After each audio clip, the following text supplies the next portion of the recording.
Dad was living at home on his own. He was managing quite well with some assistance in the home, but it was clear that his health was deteriorating. Mentally he was still very alert, but physically he was finding it very hard, managing around the home by himself.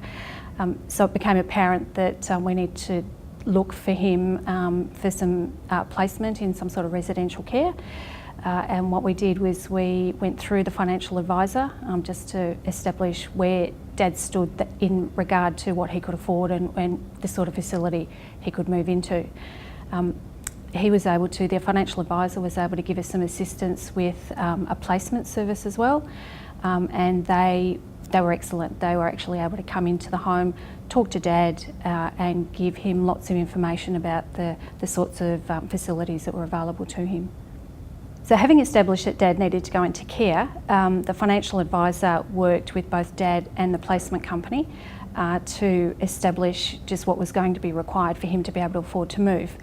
The placement company negotiate with the facility owners as to what sort of options might be available, and together with the financial advisor they were able to present Dad a package of options for him to choose from. Now for Dad, he elected to sell his house straight away and to pay the accommodation bond up front, but there were certainly other options available to him as well. Once Dad had decided which option he was going to take in terms of paying for the facility, having sold his house, there was still a lump sum amount that was left over. So the financial advisor worked with Dad to establish the best way to invest that money so that he still maximised his income. The process of moving into aged care is quite a stressful process for Dad. It was very difficult, and for us as a family, it's a really hard decision to make, but starting with getting the financial advice and understanding exactly what you have available to you, and that support all the way through that process until he moved in and everything was resolved, was fantastic for us. There were 3 distinct times in Mum and Dad's life when they needed financial advice. The first was when they retired.